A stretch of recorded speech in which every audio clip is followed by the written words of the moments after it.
प्रियजनों, यीशु के नाम में आपको प्रेम पूर्ण अभिवादन। क्या आप इस जगह को देख रहे हैं? ये जगह बहुत सुंदर है ना।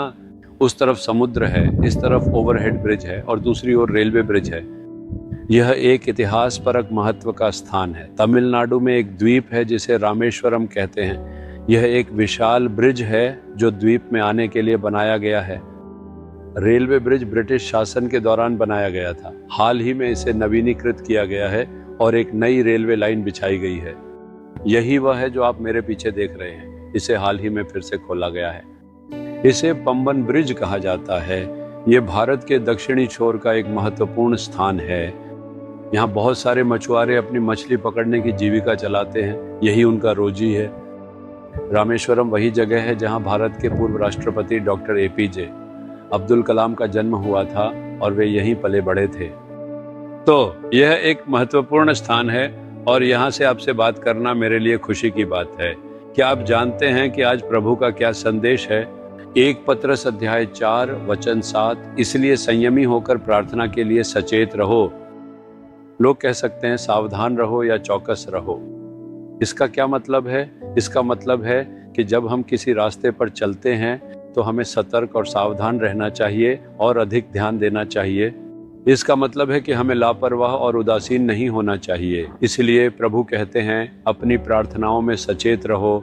क्या आप जानते हैं क्यों? क्योंकि सब चीजों का अंत निकट है। हम संसार के अंत तक पहुंच चुके हैं।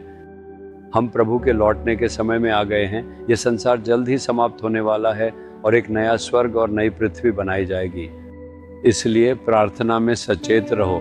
प्रार्थना में सचेत कैसे रहें? यीशु ने कहा निरंतर प्रार्थना करो। हमेशा प्रार्थनाओं में सचेत रहो। हमें हमेशा प्रार्थना की भावना में रहना चाहिए। हमें सुबह जल्दी उठकर प्रार्थना करनी चाहिए। हमें शाम और रात में भी प्रार्थना करनी चाहिए। हमें जब भी अवसर मिले प्रार्थना करनी चाहिए। प्रार्थना का मतलब यह नहीं है कि आपको कहीं घुटनों के बल बैठकर ही परमेश्वर से बात करनी है। आप अपनी आंखें खुली रखते हुए भी लोगों या स्थानों को देखकर प्रार्थना कर सकते हैं।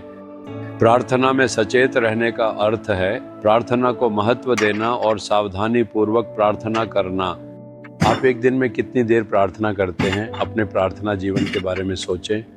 क्या आप केवल आशीर्वाद पाने के लिए प्रार्थना कर रहे हैं? क्या आप केवल भलाई या चमत्कार पाने के लिए प्रार्थना कर रहे हैं? यह स्वार्थी प्रार्थना है। आपको केवल अपने लिए ही प्रार्थना नहीं करनी चाहिए। इसके बजाय आपको राष्ट्र, दूसरों, आत्माओं के उद्धार और अधिकार में रहने वालों के लिए प्रार्थना करनी चाहिए। हमें अपने चारों ओर जो कुछ हो रहा है उस पर ध्यान देना चाहिए और बुरी चीजों के हटने के लिए प्रार्थना करनी चाहिए।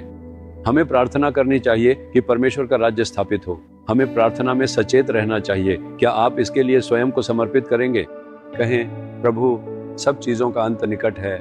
मैं स्वयं को प्रार्थना में सचेत रहने के लिए समर्पित करता हूँ। मुझे प्रार्थना की आत्मा दे। मैं हमेशा प्रार्थना करना चाहता हूँ। जिस विषय के लिए मैं प्रार्थना कर रहा हूँ उसमें आज ही मुझे बदलाव देखने दें। मेरे कार्यस्थल, व्यवसाय स्थल और पड़ोस में आत्मिक परिवर्तन हो। देश में अच्छी बातें हों। मैं यीशु के नाम में इसके लिए प्रार्थना करता हूँ। आमीन, आमीन। Jesus redeem Hindi YouTube channel को सब्सक्राइब करें। सब्सक्राइब बटन पर क्लिक करें और बेल आइकन को भी क्लिक करके हर दिन की नई कार्यक्रमों की जानकारी प्राप्त करें।